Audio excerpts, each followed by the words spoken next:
Hello, everybody, and welcome to the Stronghold podcast, coming to you in Singapore after an amazing UFC event. Jake, the producer, is in the house. Hey, how you doing? Literally, he's sitting in my house. Okay, Yes. This is a Halloween podcast after one of the best UFC cards that we've had in a while.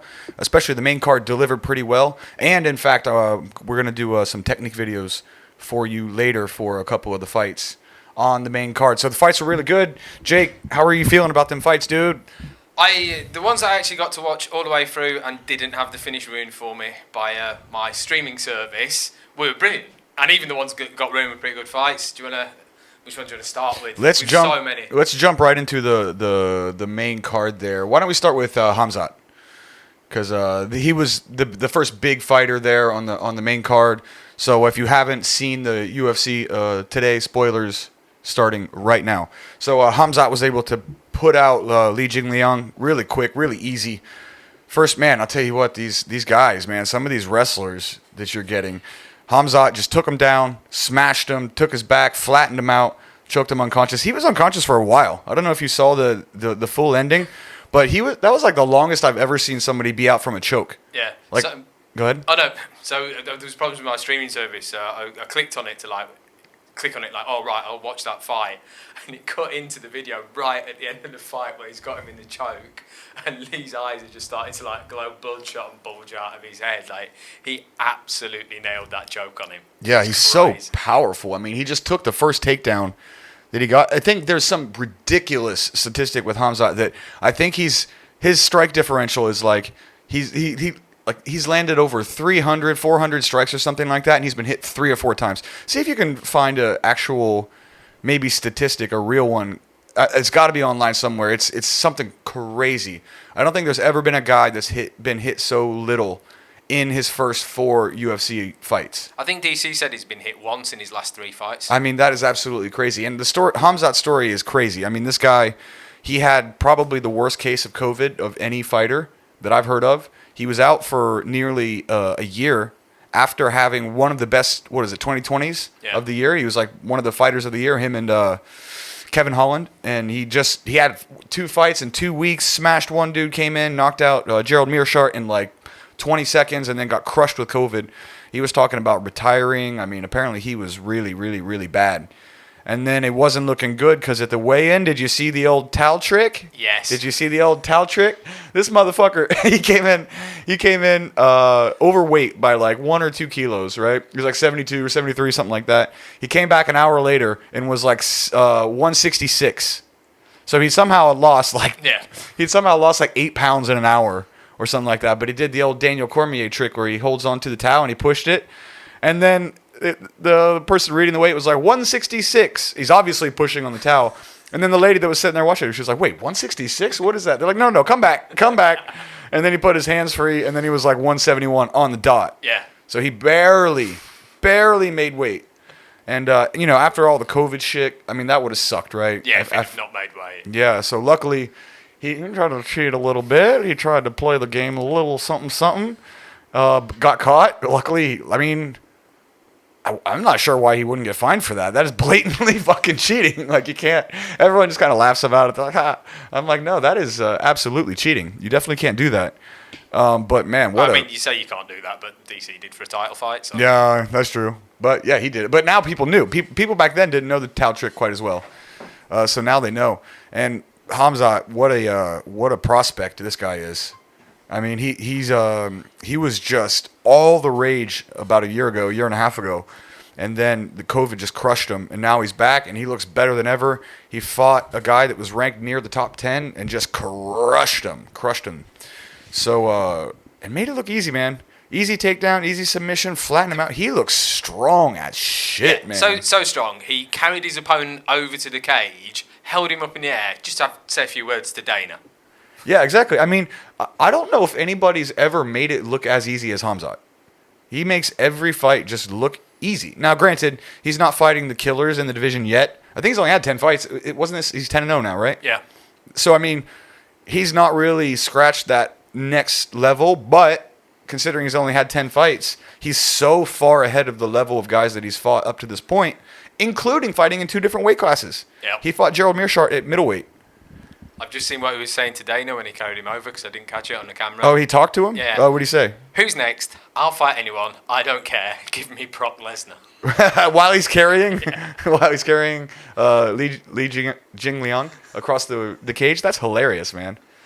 A little Khabib talking shit. But yeah, I mean, the star's super bright for him. I'm going to break down for you all. So if you're listening to this, you can check my channel and you'll see a breakdown of me choking and beating my wife a little bit, showing you guys how to do this technique. I got some good tips for you on how to, on first of all, what Jing Liang was doing to defend, because he defended it for a while. He was doing a pretty good job fighting the hands. But then Khamzat just started pummeling his hands, really controlled the hips, put that choke through. And like I said, you know how like in when you kickbox boxing, the really bad knockouts are the ones where the guy's out for a long time. Like those are the scary ones. Usually, like even if you get clean knocked out, like a second or two later, you start to see some movement, and you're like, okay, they're all right. But the bad ones are the ones where the dude's out for like 30 seconds or a minute, and they're not moving. Those are the really scary ones. And this looked like that. I don't know how long Jing Liang was out for.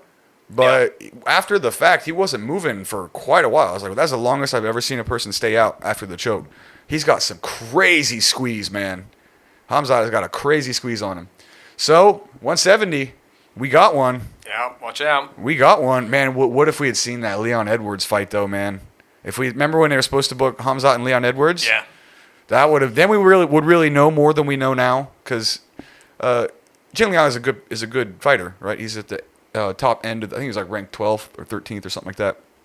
So he's a good fighter, but he's definitely not Leon Edwards level. No. Would have been interesting to see how that fight goes down. We may still see that fight one day for a much bigger prize. So, I mean, what do you think of Khamzat, man? He just looks, like every time you see him fight, he looks phenomenal. He looks unstoppable. Like, him and Leon Edwards would be an amazing fight. There's some very exciting fights potentially for him.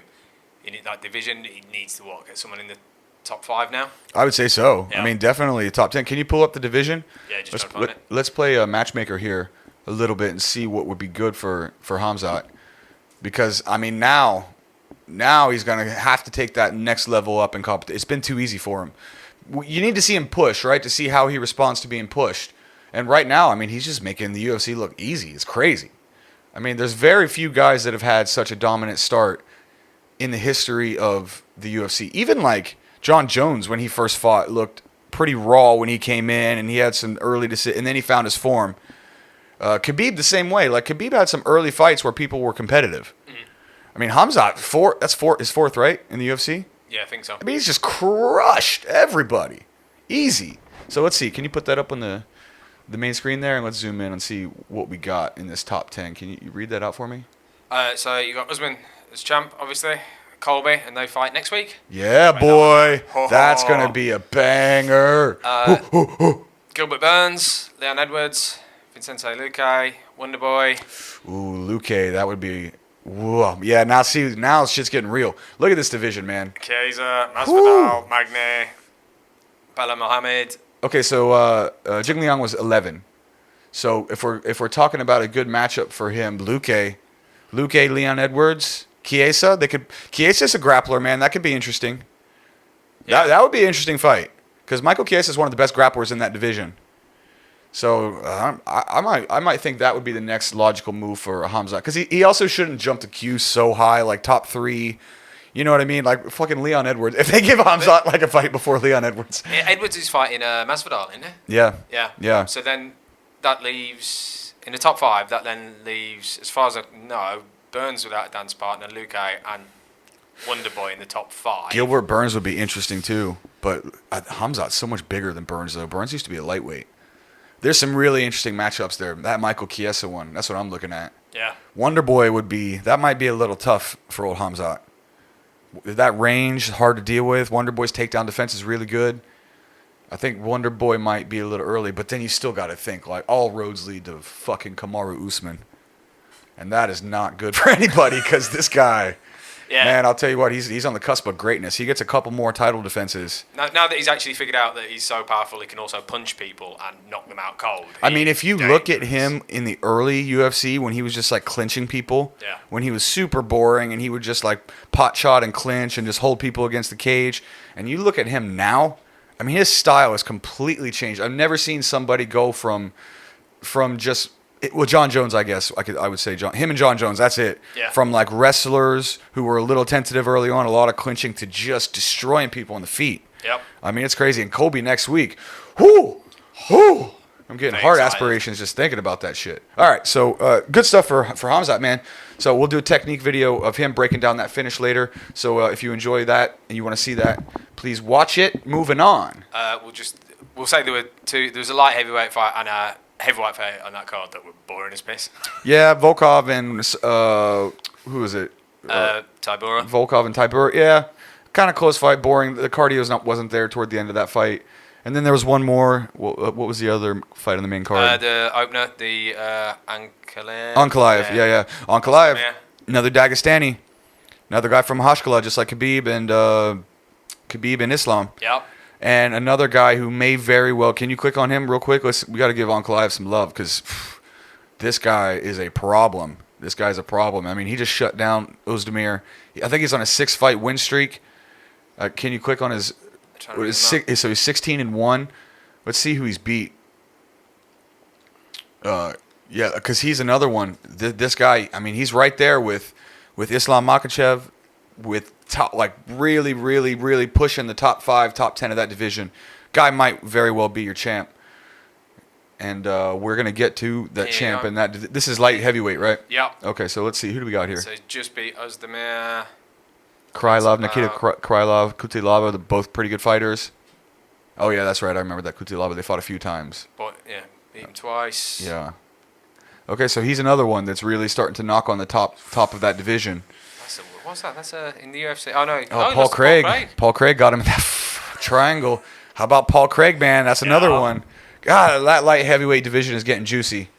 Without John Jones there, it's a little juicier. It's way more interesting without a fighter that just beats everybody. I mean, it's kind of a double-edged sword, right? Because in some sense, every champ is kind of a paper champ because we all know. I mean, look at Glover, right? Yeah. Glover's the champ now, and John put the beat down on him when Glover was younger and should be in his prime, but at 42, Glover's ground and pound is ridiculous. All right, we'll digress. We'll get to Glover and Yan in a second. Point is, Magomed Ankalaev he's another one who's going to need a top guy pretty soon, and he's another Dagestani who's going to be sniffing the top 5, top 10 of that division real soon. He's going to be a problem. He's not too old either. I think he's like 29 or 30. In that division, he's a dark horse. That's a young guy for that division. He's a dark horse. There's no... Yeah, because Glover's the fucking... Grandpa is the champ right now, so... And Yan wasn't a spring chicken either. He's 38, I think, 39. Yeah, he's an old guy. And, all right, let's move on to the real deal. The real deal. Islam Makhachev, who... I mean, for my money, it's him and Poirier, which is kind of discrediting Charles Oliveira. I just think him and Poirier are the best two in the division. Yeah. I definitely think that Charles Oliveira has a chance to win against Dustin Poirier, but I'm favoring Dustin Poirier. Dustin Poirier is one of my favorite fighters, and him and Islam, that's the shadow I see looming over that division, right? That fight right there, and that fight, I'm not looking past Charles Oliveira. But I think Islam definitely needs like a top 1, 2. He's got to be only one fight max away from the title shot after beating Hooker.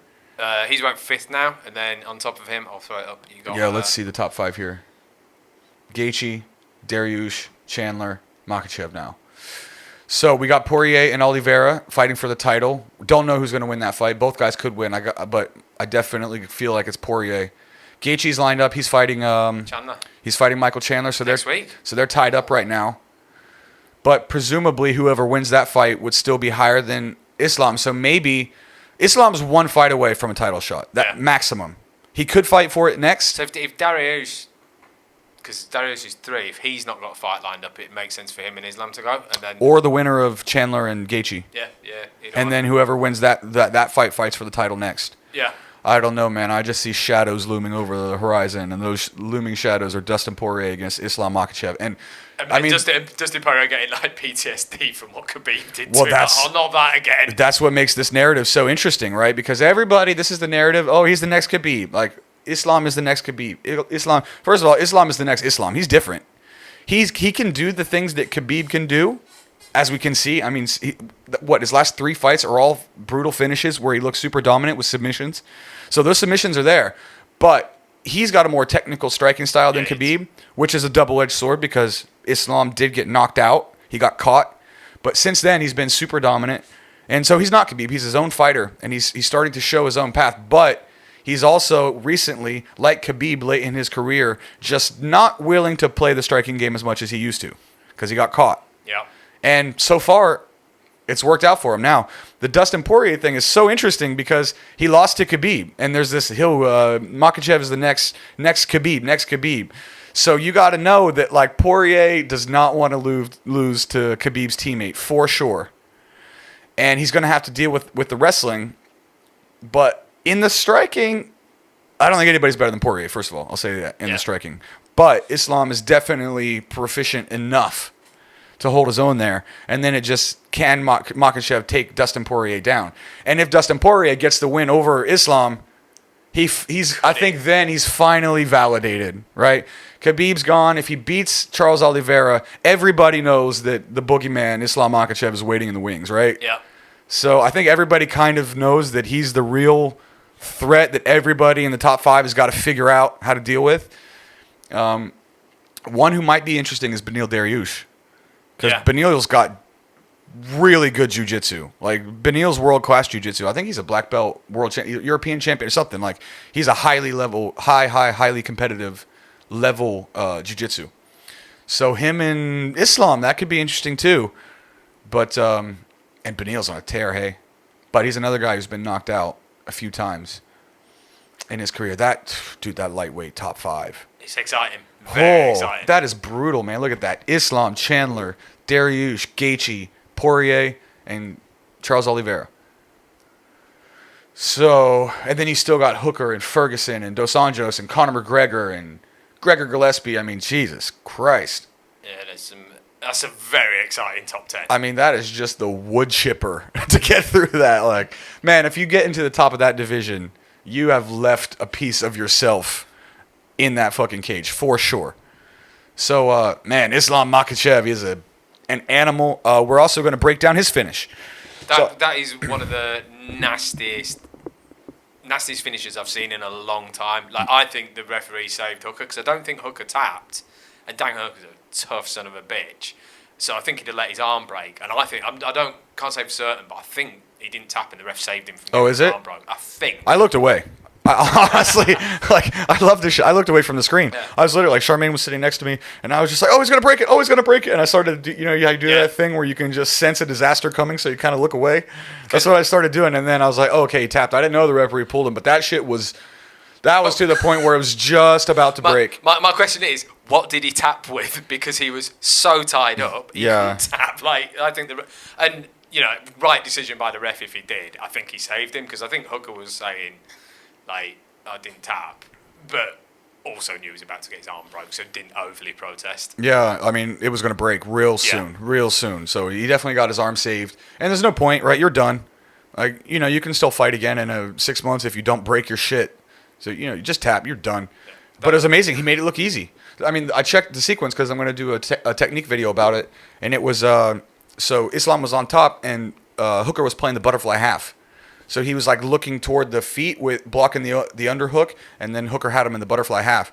And he just pinned the wrist down and got the Kimura grip, but he was still stuck in the butterfly half, and then Islam was able to backstep to the side control, and then you see Hooker sitting up, bringing his back off the mat because he's trying to stop Islam from stepping over his head. Because with that Kimura grip, once you step over the head, it's done. Yeah. And they were jockeying for that position, and he just somehow managed to step, because the arm was back so high, so... anyone who's done jiu-jitsu has been caught in that Kimura and knows that feeling where you're like I could break my arm here. I'm not. And so many different parts can break. It can tear your shoulder. It can tear your rotator cuff. It can break your elbow. It can tear the ligaments in your elbow. Like that. That is not just like a focused, singular into one area type submission. It tears muscles. It tears ligaments. It breaks bones. That's the crazy thing about that, right? Like if I armbar you, your elbow can literally snap in half, right? And that, as long as no nerves and ligaments are torn, that thing can be reset and you can be good in a few months. Yeah. But once you tear the muscle or you tear the ligament or you tear the rotator cuff or something like that, that is a grisly injury that can take a year plus to recover from. So those Kimuras are brutal, especially when you got a gorilla like Islam Makhachev shoving that thing up behind your head. I mean, that team is just so good. It's crazy how dominant they are, how easy they make it look. And, this is all pretty new for Islam, because if you watch him early on, he was striking, a lot of striking. And then now he's just been like, I can Khabib this thing, and then I'm not risking it as much. And so far, no one's been able to stop his wrestling. No, it's the same thing as Khabib, that you know what he's going to do. You can plan against it all you like, but the second he starts doing it to you, you're like, oh yeah, all right, you got me. And one of the things that you're seeing is that the Western training that you get from the typical, let's say, top 5 of the division. If we take a look at the lightweight division, you got Chandler, you got Gaethje, you got Ferguson in there. You got like a lot of Western style strikers that are at the top of the division, right? And then you got the guys like Khabib and Islam. And so far, the Western style, the kickbox, the Dustin Poirier style, the Tony Ferguson style, the Conor McGregor style, the hookers or the hookers, you know what I mean? The really good grappling but dynamic strikers. Yeah. Right? These Dagestani fighters have found a way to neutralize that, and the Michael Chandlers, these guys have not found a way to deal with it. They always get taken down and subbed. And they're all good grapplers in their own right. So these guys at the team have found the style and the way to get these really dynamic Western strikers down and smash them. Because they were even saying with Hooker throws knees up the middle really, really well, and that's a threat if you're coming in for a takedown. No, it wasn't. Yeah, they couldn't even get it off. So. And it was the first punch that Islam threw. A hook, doom, duck down, got the takedown. And so, I mean, this team has really found a way. And the crazy thing is, everybody knows they're going to do it. Yep. They're all training specifically to avoid like this one thing, and no one's able to do it. The subtle weight shifts these guys use to finish their takedowns and get some of these positions is just insane. Because it looks easy, but that's because it's so nuanced. Right? You know how hard it is to just grab Dan Hooker and take that motherfucker down and hold him? Yeah. You know how hard that would be? Dustin Poirier, Conor McGregor, you know how hard it is to hold these dudes down? Nobody could. That's why you get these dynamic strikers that have been the champions for so long. And even guys like Dos Anjos, like decorated jiu-jitsu black, like Khabib just throws them around. It doesn't make sense. the only thing I've ever seen work against it, and it wouldn't have won him the fight if he'd managed to do it 5 rounds, was when Khabib and Conor fought. I think it was the first round, and Khabib takes him down, and Conor just relaxes and just gives up the position, and then he wasn't in any danger in that first round. He defended himself well, but you'd still lose the fight doing that because you'd just lose 5 rounds straight. Yeah, and that's the closest thing I've seen to not even stopping it, but being able to cope with it, at least, if that makes sense. Like being able to keep yourself out of danger once they've got you down there. That's the only time I've ever seen someone do that, because normally when you're down there and you're in danger as well. And Conor managed to nullify it for 1 round, but it wouldn't have won him the fight if he'd have done it for 5. So. Well, and the thing that we're not talking about is the defense of those guys, of like Khabib and Islam, right? I mean, they almost never get hit. Yeah, they never get. Islam did get hit. He did get knocked out once early on in his UFC career. It's his only loss in 20 something fights. So he has got caught, but it's one time, and he's just wrecked everyone. Khabib almost never hit.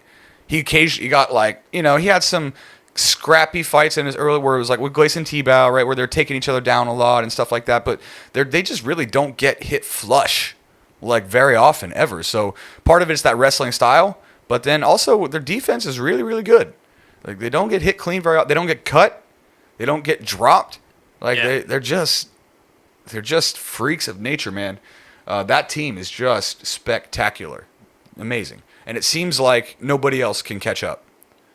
It's like and they're not giving out those secrets. Yes. They're not going, come train with us. We'll teach you everything we know. No. And the thing is, they just wrestle every day. They wrestle like we do jiu-jitsu every day, but they're not starting on their butts. Yeah. They're not starting on their knees. They're always doing that. So the thing is, you can't just come into a training camp, wrestle for 6 months, and then think you can do. These guys have been literally could be wrestling fucking bears. They've been wrestling since they were 4 or 5 years old, and they've continued it, and they're always wrestling. They're not starting any rounds on their knees. They're not starting any rounds on their back. They're doing a lot of.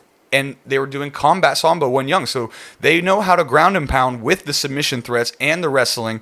They weren't learning them in total isolation, and you just can't make up that ground by wrestling more in a training camp. No. And so you're seeing them just be levels above them with the grappling.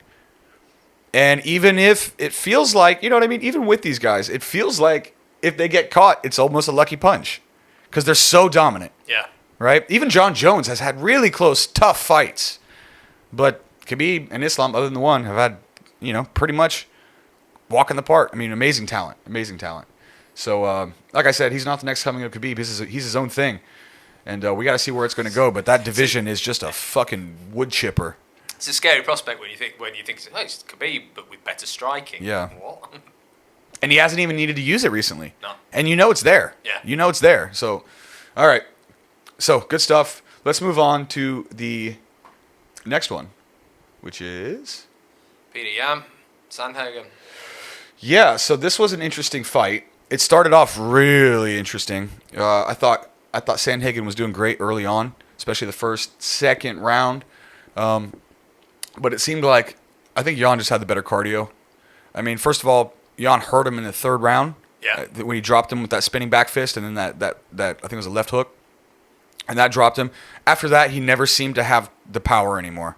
He was still bouncing around on his feet. He was still moving around the outside, but the quick cuts, the pivots that he was doing, and then the power shots were just gone, and it was just a lot of pitter-patting. So it's a combination of two things, I think. The fact that, one, Jan hurt him, and then two, I think that he carried the power way later. Like, the fourth and fifth round, Jan was still throwing fucking heat. Yeah. And you could see Sandhagen was dancing around and pitter-patting at him, but there was no threat. Like, they weren't hard enough to hurt him. So, but early on they were. The first and second round they were. So I thought Sandhagen is obviously one of the best in the division, but Jan he's a special. I mean, you think that he lost the belt himself by kneeing Aljamain in the head. Like, he was winning that fight, and then he made a terrible miscalculation. But, yeah, who's going to beat him? I don't know. I mean, he's if he beats Aljo, which, come on, he probably will. Yeah. If he does, he's beat everybody in the top 5, I think. Can you pull it up? TJ's still looming. TJ's still looming. TJ's injured, though, isn't he? Yeah, he's injured. A bad one, too. Yeah. So Aljo's the champ. Jan is 1. Dillashaw 2. Sandhagen. Rob Font, though. Rob Font looked really damn good in his last fight. Oh, okay. God, this division, dude. This division is nasty. Aldo Merab Dvalishvili, who is like a takedown machine. That fight was crazy with him and Marlon Moraes. Marlon nearly killed him in that first round. He just gutted it back and broke him. That guy's a dark horse, too. Merab Dvalishvili is a dark horse. Cody Garbrandt, Frankie Edgar, Rob Font, Corey Sandhagen, Jose Aldo, Pedro Munoz, Marlon Moraes. God, that division. What? And TJ Dillashaw is still in there cooking. Okay, here's what's crazy about that. First of all, that division is ridiculous. And Jan looks like a league ahead of everybody else right now. Yeah, it'd be him and Dillashaw would be interesting if Dillashaw can get fit and stay off the old Mexican supplements. That'd be a good one. I'm conflicted about that one. One, he's just injured pretty badly. That heel hook, I think, tore his ACL in the fight with Sandhagen. And he was after a long layoff before that. Now he's having another long layoff, and he's getting a little long in the tooth. He's getting a little older. I think he's 36 or 37 now. Petr Yan is like 28. I mean, he's in his prime. Won the belt at 27, which is pretty young to win the belt in the UFC. And then has just looked so dominant. People can take rounds from him, but he's patient. Yeah. If he needs to bring out the dog, he will. But he downloads the information, he takes the reads, he processes, and then he just starts to take over in the middle rounds and crushes people. His boxing is some of the best I've ever seen in the UFC. Being champ as well, 5-round fights suits him. Yeah. Because it means, all right, I can take the first round and I can give up the first round to figure out the guy's patterns and reads, and then I'll dominate the next 4. Whereas if he's in a 3-round fight, that's a more risky tactic. But in 5, it's okay for him to do. Yeah, you're right about that. I think he finishes TJ if they fight. Yeah. I don't like the style for Dillashaw. I like the Sandhagen style for Dillashaw because it's very similar to what they both do. But a lot of heavy-handed boxers have caused TJ Dillashaw problems, including Henry Cejudo, Cody Garbrandt. People with really crisp punches have caught him clean, knocked him out. Dodson knocked him out. He's really good against kickboxers. He's really, really good against kickboxers, but people that are really strong boxers have given him problems, and he's hitting. That's Jan to a fucking T. Yeah. The other thing, though, is that TJ Dillashaw is one of the most, overly competitive human beings in the world.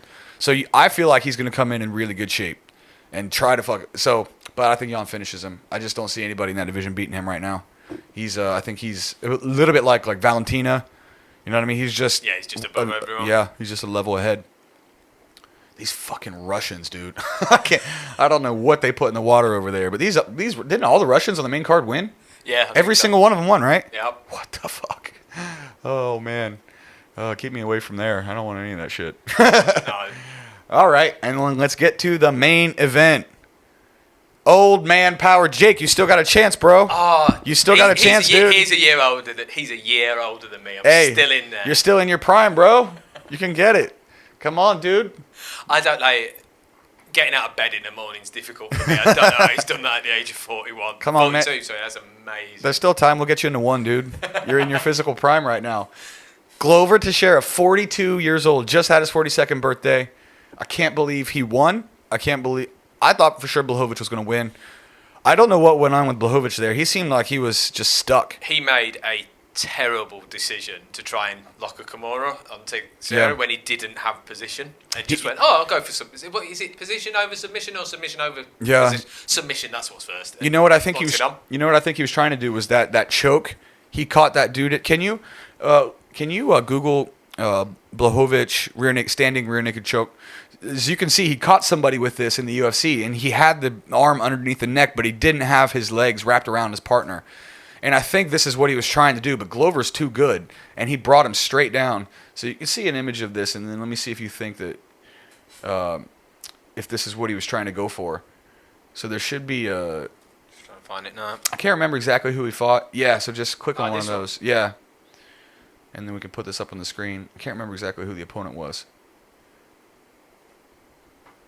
Yeah, so if you can zoom out there, you can actually see that he doesn't have the guy's right leg is behind his, right? So he doesn't have his legs around. Is there another angle where you can, where this fat fucking head isn't there? Because this is an interesting move. Yeah, right there, that one. Yeah.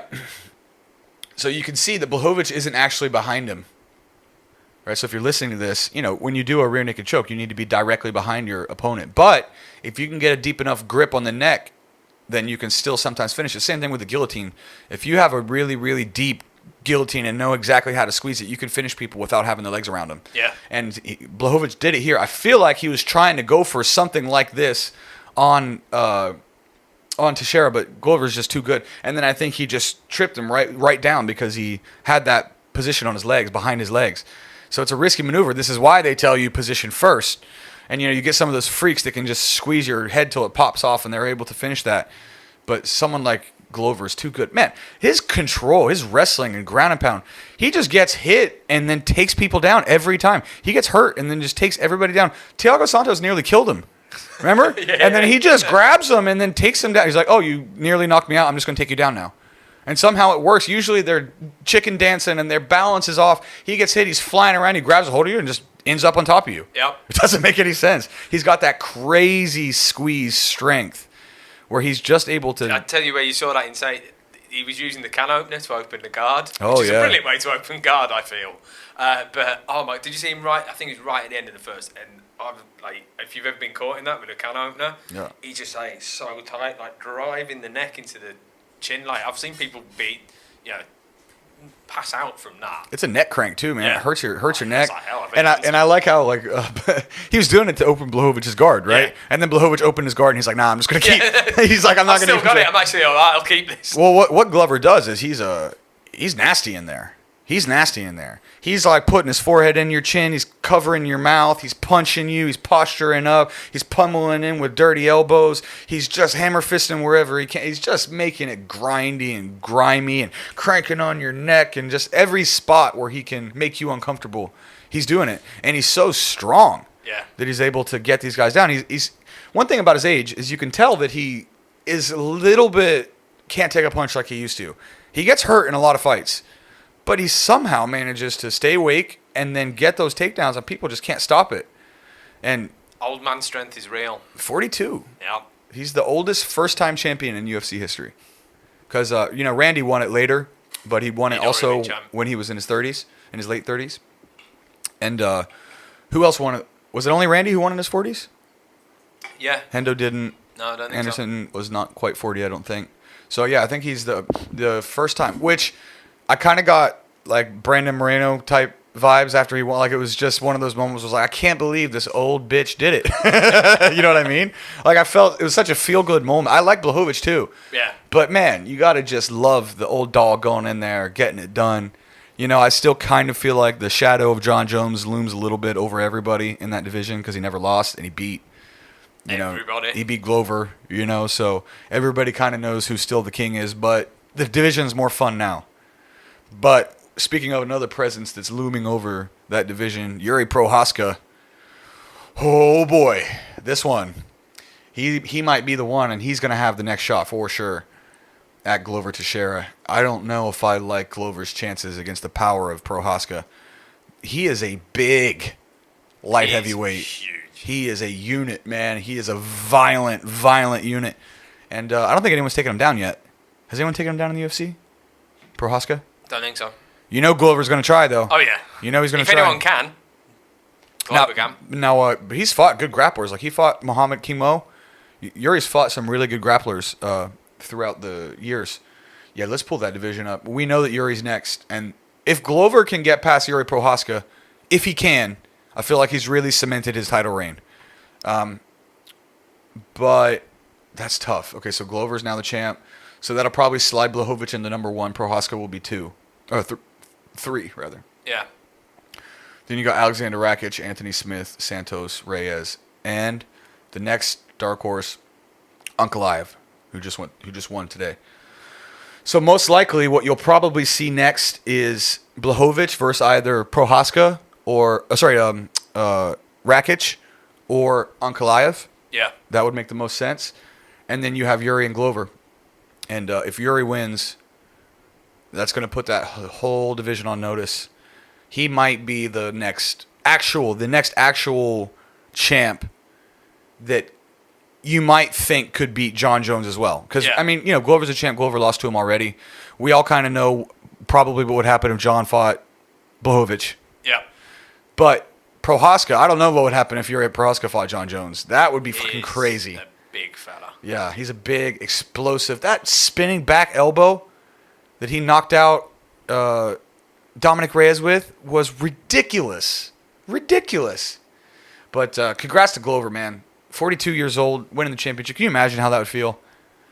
Like how he seems so chill about it. It's just like obviously ecstatic, but just like, oh yeah, it's really nice. I'm gonna take a few months off. Because he's old, his back hurts, his knees hurt. He's just like he's not even emotional about it because he's like, oh man, my back. But 42 years old, what a legend. I mean, won the title. Nice. Seems like the nicest guy ever. You see him and Błachowicz in the. Did you watch any of the pre-fight videos? Yeah. The embeddeds or anything? They're making jokes with each other. They're having a good time. They're sitting there talking to each other. Like, hey, bro. Glover's like, hey, bro, how you doing? We're gonna have a good time. He's so fun. Yeah. He seems like a really, really nice guy, and couldn't be a nicer guy to win the championship. What a story. I don't know if his legacy as the champion will be long-lasting or dominant. But either way, he's marked his. Just give him an easy. Like they did with Bisping, where they were like, all right, you can have a really easy defense in your home country, and then you've got to fight someone real. Just do that for him. I mean, the only thing they could do would be the Błachowicz rematch. That would be the only fight that I feel like. Because who else is there? I mean, it's clearly Yuri Prochazka. He's clearly the next contender. Yeah. Outside of that, Rakic is okay. Rakic is not that interesting, I don't think. So I think Błachowicz would be the rematch. Would be the only good chance Glover could still win. I don't know if he's going to beat. Maybe I'm undercutting him. What if he beats Prochazka? Then I'll have to eat a fat dick. You can tell me what's up, Glover. Dude, do it, man. Get your old ass in there and win. I'm cheering for you. If anyone can do it. If he gets a takedown, if he can get on top of, I think if he can get on top of anybody in that division, he's got some problems. He's got heavy ground and pound. Really good at keeping people down and nasty jiu-jitsu. Arm triangles, rear naked chokes. Błachowicz taps so quick to that choke. I think they asked Błachowicz though, because he did tap so quick, they were like, oh, is he injured or something like that? And he was just like, what do you want me to say? He had me. I wasn't getting out of it, so what's the point? I was robbed a little bit of the suspense of Błachowicz winning because I got it spoiled while I was trying to look for the fight, which kind of made me mad And I pretended like I didn't see it. You know how you like see a spoiler in your peripheral vision, and your brain puts together like what the spoiler is, and then you just start negotiating with yourself, like, maybe I saw it wrong. Maybe it's not what I think. Oh no, it is. Yeah, and then you know exactly. So I kind of got. It wasn't like when Moreno won, and I was like, oh my god, because I didn't know. I kind of saw in my peripheral vision that Teixeira had won, but still, it was a really. How did you feel watching him win? Oh, I was cheering for him. Like, I wanted him to win just because of the age thing. Did you get it spoiled or did you not know? No, I didn't know. Nice. Yeah, so it's all right. I didn't know the result of the fights today, apart from when my streaming service actually ruined it for me, and it didn't ruin that one, fortunately. Nice. So that one you got off spoiler free. Yeah, I mean, great fight. Let's move on to that. From that, unless you got turn that thing on. It's hot in here. Let's move on unless you have anything else about that. I mean, great main card. I went through and I checked the spoilers on the main the prelims and stuff like that. And there was a lot of decisions but the main card was good. A lot of finishes, a lot of dominant finishes, man. Islam and Khamzat. Apparently, that's crazy. There was some awful refereeing on the prelims. Yeah, I saw something about that. I've not seen the fight, but the ref took a point straight away for an accidental groin shot. But then I think he was supposed to ref other fights on this card, and his performance was so bad they pulled him off it. Oh, really? So it must have been awful, but I've not seen it. Well, that's the thing in Abu Dhabi. They can kind of do what they want. You know what I mean? You're not going to the Nevada State Athletic Commission and then getting a referee pool. But in Abu Dhabi, do what you want. Do what you want, man. Find another one. Yeah. So these athletic commissions can be interesting sometimes because you can get away with a lot more in a lot of other places. Like that towel shit.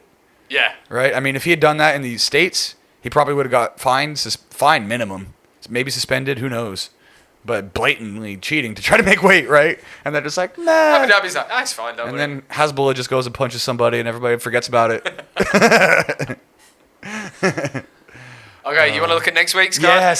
Yes. Let's talk about next week's card. Oh, doggy. Read it out for us, bro. So, main card kicks off with Edgar Marlon Vera. It's an exciting one. Who you got? I gotta go with Cheeto, Marlon Vera. I mean, Frankie's just too old, man. Frankie, you too old. How old is he? Is he? He's not Glover, but he's 40. Yeah. Now here's the thing: you can get away with 40 at light heavyweight and heavyweight, and Glover's probably 230 walking around, so he's basically a heavyweight.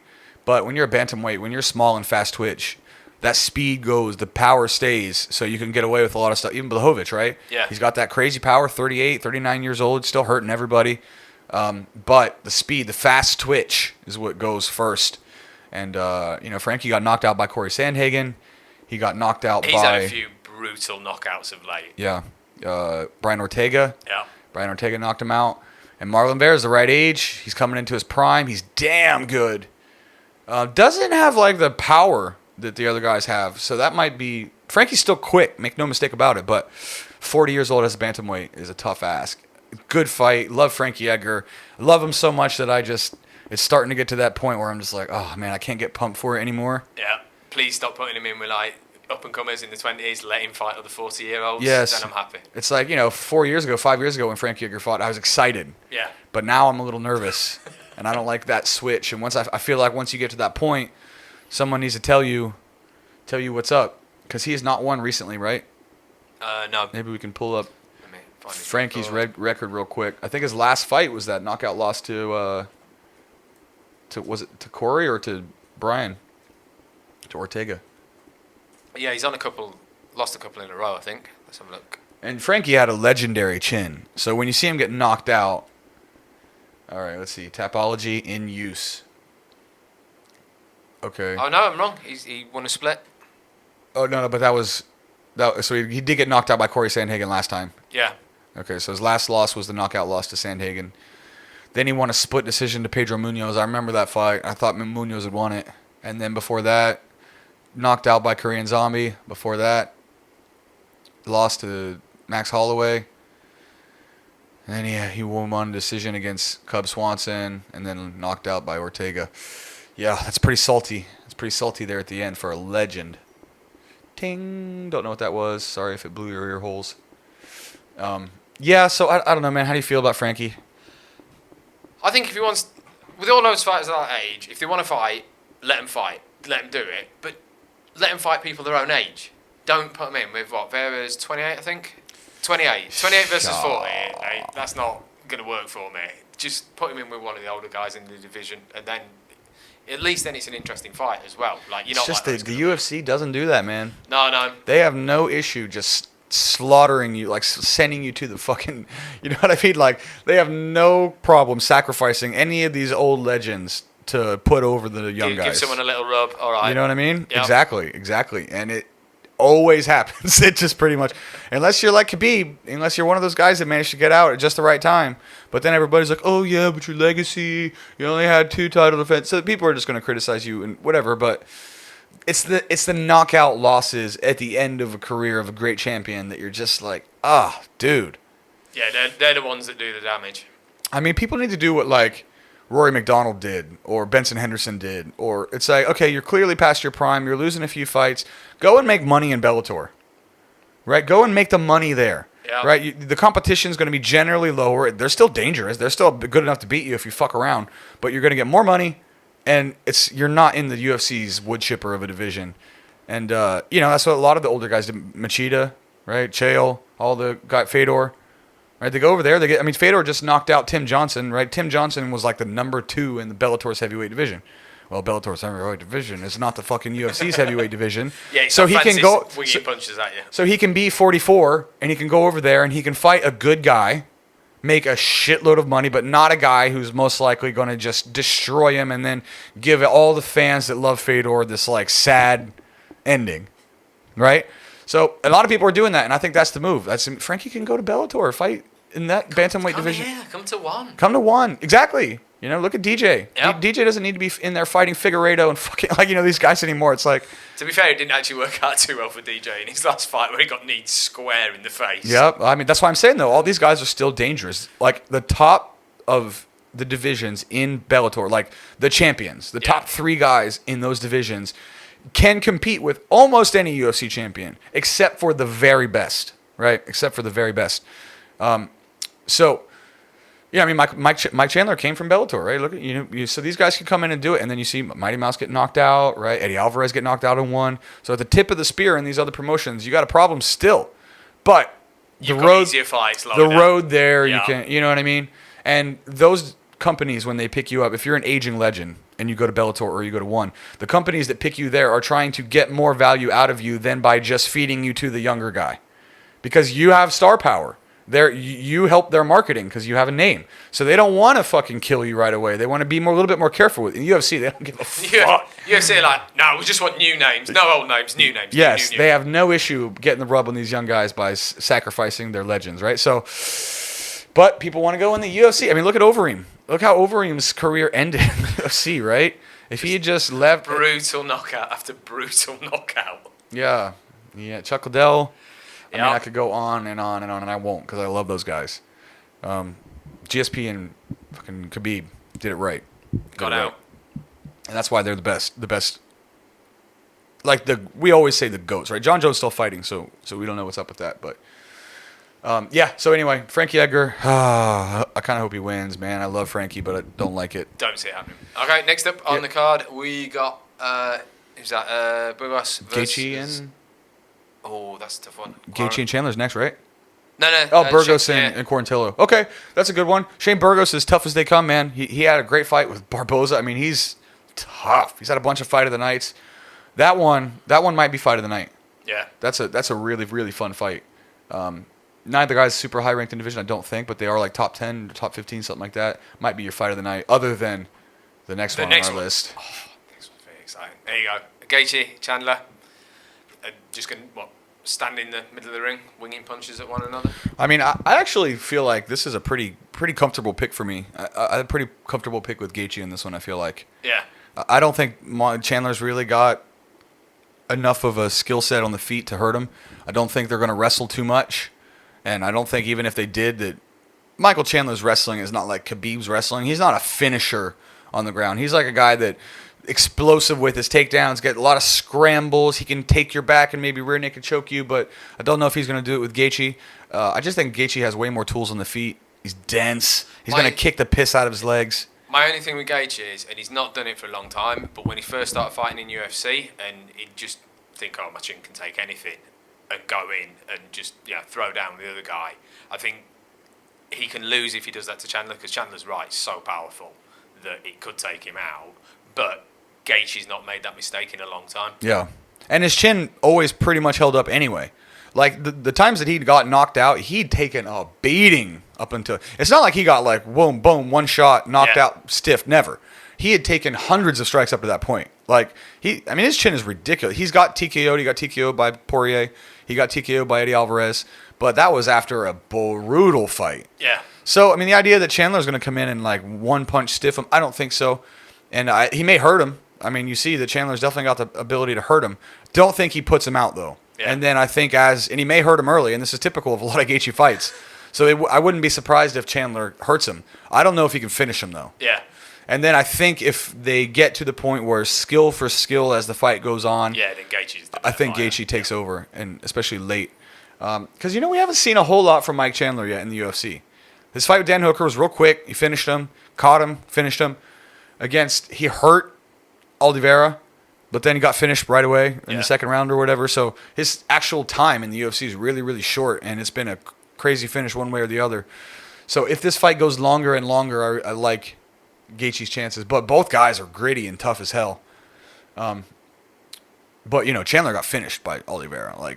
One stiff punch and finish. Gaethje doesn't go out like that usually. So I like Gaethje's chances here. I think he's a pretty clear favorite, honestly.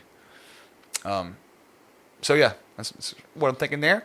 Got that one. But I'm really excited for that fight, though. Oh, it's going to be brilliant. Then we get into the title bouts. So we've got Rose versus Zhang Wei. Yeah, Zhang Wei Li and Rose Namajunas, the rematch. I didn't really love the fact that they gave her the rematch right away. What were your thoughts on that? No, and I'm stretching my memory a bit here, but Rose beat her fairly. Like one first round knockout, right? Yeah, very comfortably. My memory's terrible, but I don't see why she got the immediate rematch. I think it was maybe second round. I think it was like a first round head kick knockout, right? She was clearly out, which is kind of weird. I think they're trying to save their Chinese market a little bit here. Yeah. Right? I think it's a little bit more because when have you ever seen like a first round knockout immediate rematch booked? Especially when there's been a lot of other girls in that division who've done good work. I know they could have done. Who else is in there? Yeah. So what's the round one head kick. Round one head kick. Can you pull up the women's strawweight division so we can see who else was in there? Because someone else is on a tear in that division. I can't remember exactly who it is. But yeah, so it's a little surprising that they rebooked it. I think they're definitely the two biggest draws in the division, and they're clearly the number one and number two. I would have liked to see them have Rose fight somebody else, but I think it was just the most money to be made here, and people maybe got the sentiment that it was a fluke. Yeah. Because it was a first-round submission, or first-round knockout. Okay, so, yeah, it was Carla. Carla's the one who's doing really well lately. Mackenzie Dern just lost to Marina Rodriguez, right? So she's... I guess this was the match to make. But I think Carla Esparza just beat that other Chinese girl who's damn good. Yeah, Yang Xiaonan, that's it. So Carla's right there. Yeah, but it's not too bad. Just give her the winner. Yeah, totally. Straightforward. Well, unless Zhang Wei Li wins this time, then what do you do? Trilogy. If it's a close fight and Zhang Wei Li wins, and then they gave her the rematch when Rose knocked her out, it'd be unfair not to give the rematch again, right? They've got to do the trilogy. Yeah. Yeah. But either way, the division is good. I like Rose in this fight still. I don't think it's going to go the same way. No. I don't think it's going to be an early finish. I think this one will be a little bit more of a fight.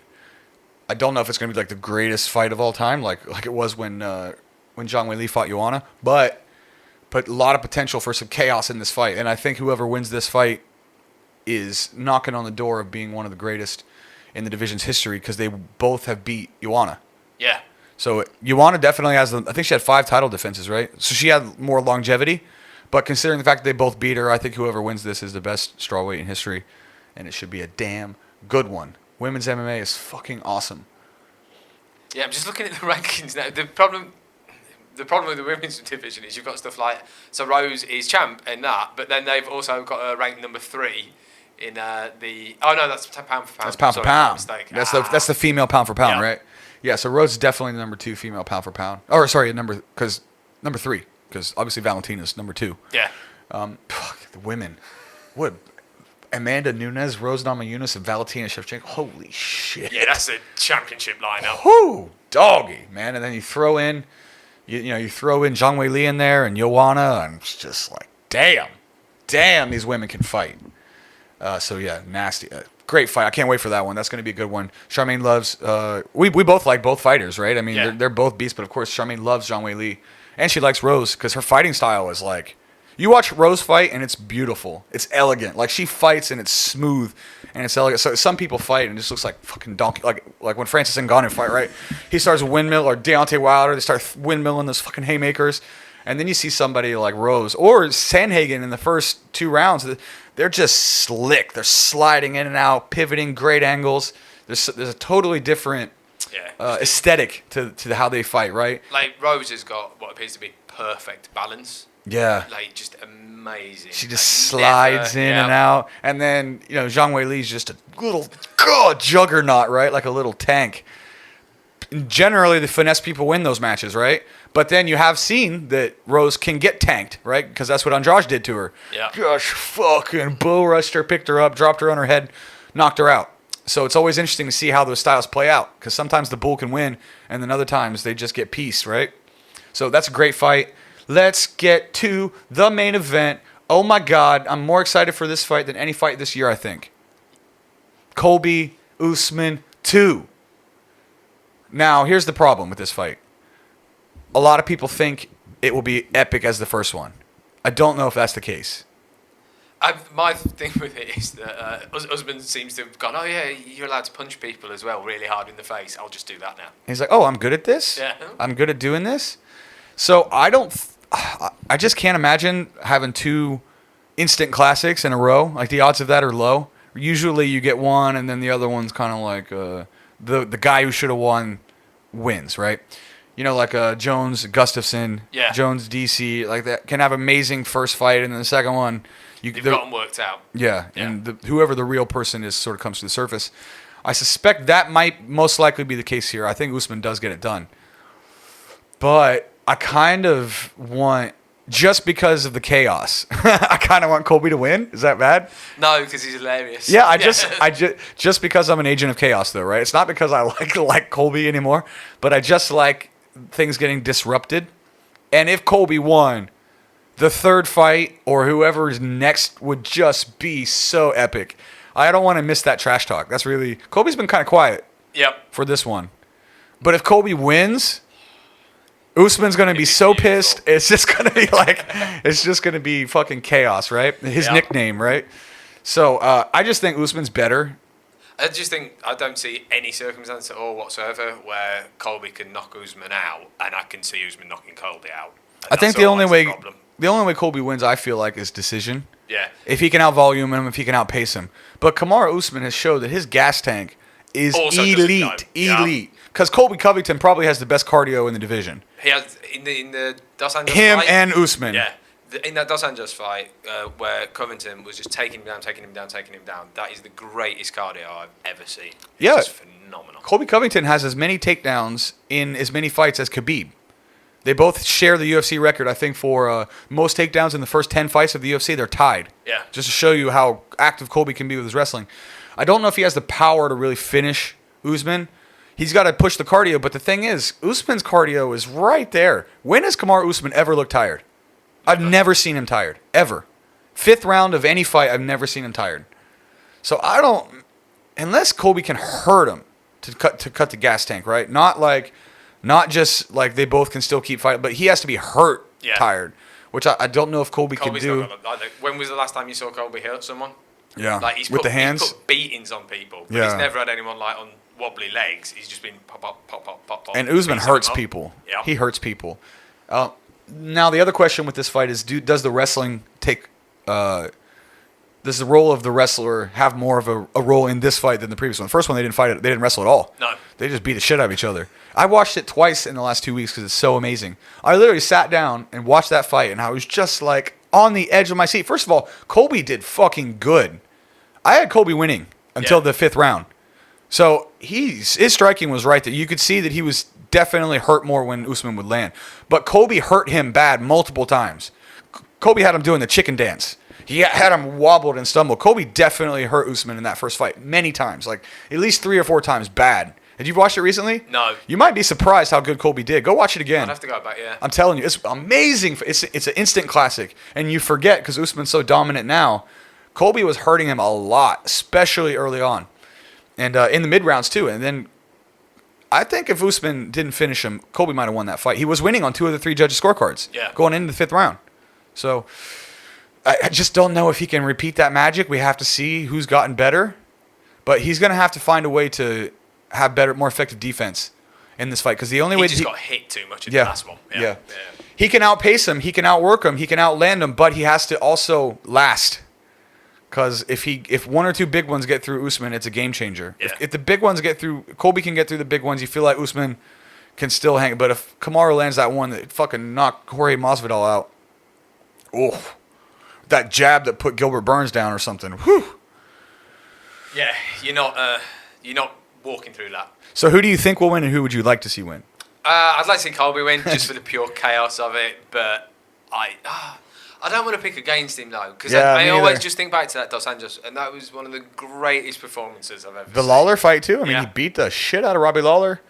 Woodley, he just destroyed Woodley, broke his rib with hugging him or something. Yeah. So I mean, they're definitely the best 2 in the division. Either way, I'm just praying that it is at all resembling the first fight. What I don't want to see is like a big clinch fest. Just don't do that to me, Usman. Don't do it to me. Let's wrestle this time. Yeah, come on, man. Give us another epic war. I don't mind seeing it mixed in, but what I don't want to see is like Usman when he fought Masvidal the first time. Yeah, that Usman's old fights where he would just clinch people, foot stomp them. Don't deprive us of the epic fight we all want to be safe, right? Because Usman right now, people starting to really like him because he's fucking people up. And if he goes back to that shit that he used to do all the time when he would just wall walk people, hug them against the fence, stomp them, little shots in there, like he did with Woodley, like he did with Masvidal the first time, like he did in his early UFC career. If he actually fights and he wins, it will be he's starting to really get a lot of support behind him. And but I still just want the chaos. I want Colby to win just because it's fun. I'd say I want Colby to win, but I suspect Usman will.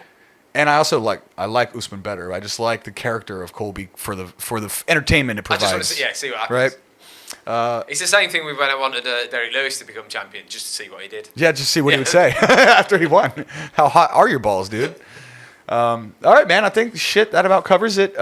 There's good week of fights. Actually, next week is also Canelo and Caleb Plant, so you can keep your eye on that. That should be a damn good fight. Been, getting quite spicy in the build-up. Oh yeah, Caleb Plant. Push and shove. He's got a scar here. He's got a scar here now from where Canelo slapped him. Yeah. Canelo went up and pushed him, and then Caleb Plant walks up and he tries to be like, "Here's the birdie," and he goes like this, and then Canelo slips back and comes in. He's like, "Bam, bam," and he bitch slaps him and gave him a cut under his right eye. Yeah. And then he's still. I'm watching the countdown, the Showtime countdowns, and he's got the scar still there under his eye. So Canelo already gave him something.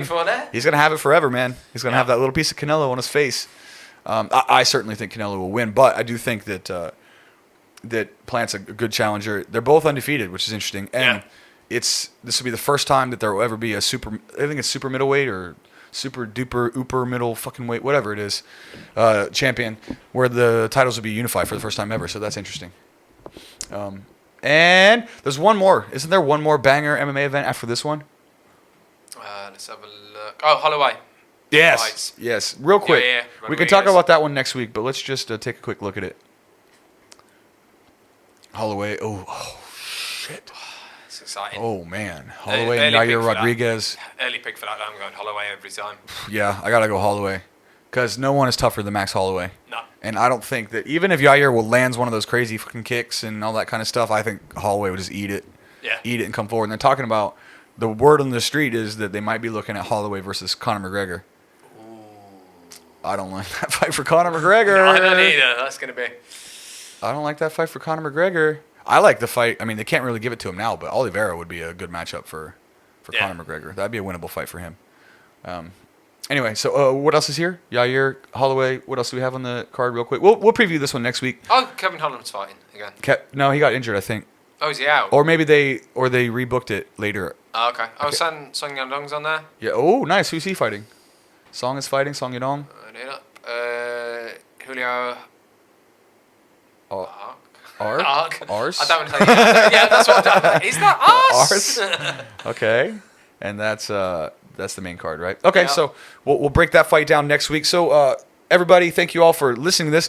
if you enjoyed this content, check out the breakdowns that I'm going to do where me and the wife break down the finishes. I'm going to give you some details on how to finish your rear naked choke like Khamzat did, and details on how to finish your Kimura like Islam did. And I'll show you why the positions were happening the way they were happening, and give you some really nice details on how you can use details that they use to finish the fight in your training. So if you want to see that, stay tuned. If you enjoyed this podcast, please like and share it, and we will be back next week. Also, quick shout out to Lion City Championship. The breakdown is coming, guys. If you're from Singapore, you know that your boy is doing the live commentary for the Lion City Championship.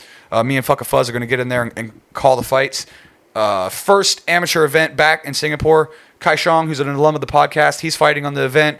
Glenn, who fought in the last jiu-jitsu competition, he's fighting on it. They're releasing fighters each week.